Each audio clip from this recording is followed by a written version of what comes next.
بسم اللہ الرحمن الرحیم۔ السلام علیکم ورحمۃ اللہ وبرکاتہ۔ حضرت ابو ہریرہ رضی اللہ تعالیٰ عنہ سے روایت ہے کہ نبی کریم صلی اللہ علیہ وآلہ وسلم نے فرمایا، مومن کو ایک سوراخ سے دوبارہ ڈنگ نہیں لگ سکتا، یعنی ایک ہی بار دھوکہ کھاتا ہے پھر ہوشیار رہتا ہے۔ پیارے آقا حضرت محمد صلی اللہ علیہ وآلہ وسلم نے ارشاد فرمایا، جس نے لوگوں کے دلوں کو اپنے جال میں پھنسانے کے لیے عمدہ گفتگو سیکھی، اللہ تعالیٰ قیامت کے دن نہ اس کی فرض عبادت قبول فرمائیں گے اور نہ ہی نفل۔ نبی کریم صلی اللہ علیہ وآلہ وسلم نے ارشاد فرمایا، اپنی جانوں کے لیے بد دعا نہ کرو اور نہ اپنی اولاد کے لیے بد دعا کرو اور نہ اپنے اموال کے لیے بد دعا کرو، کہیں ایسا نہ ہو کہ تمہاری موافقت اس گھڑی سے ہو جائے جس میں اللہ تعالیٰ سے جو چیز بھی مانگی جائے وہ دے دی جاتی ہے، پھر یہ بد دعا تمہارے حق میں قبول کر لی جائے۔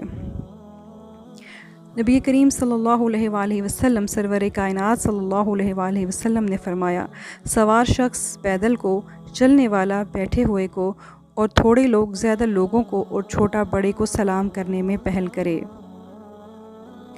رسول اللہ صلی اللہ علیہ وآلہ وسلم کا فرمان ہے کہ مچھلی والے حضرت یونس علیہ السلام نے مچھلی کے پیٹ میں یہ دعا کی تھی، لا الہ الا انت سبحانک انی کنت من الظالمین، تیرے سوا کوئی عبادت کے لائق نہیں ہے، یقیناً میں ہی ظالم ہوں۔ کوئی شخص جب بھی کسی چیز کے بارے میں یہ دعا کرتا ہے تو اللہ تعالیٰ اس کی دعا کو ضرور قبول فرماتے ہیں، وہ دعا کبھی رد نہیں ہوتی۔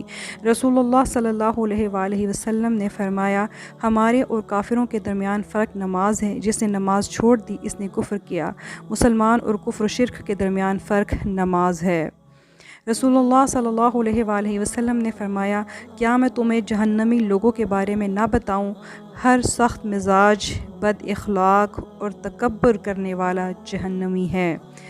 نبی کریم صلی اللہ علیہ وآلہ وسلم کی نصیحت۔ رسول اللہ صلی اللہ علیہ وآلہ وسلم نے فرمایا، جب تم میں سے کوئی شخص کو جمائی لے تو اس کو اپنا ہاتھ منہ پر رکھ لینا چاہیے، کیونکہ کھلے منہ میں شیطان داخل ہو جاتا ہے۔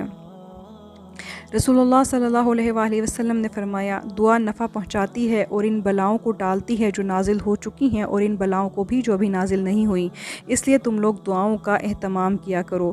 ابن عباس رضی اللہ تعالیٰ عنہما سے روایت ہے کہ رسول اللہ صلی اللہ علیہ وآلہ وسلم تکلیف کے وقت یہ دعا پڑھا کرتے تھے، لا الہ الا اللہ رب السماوات ورب الارض ورب العرش الکریم۔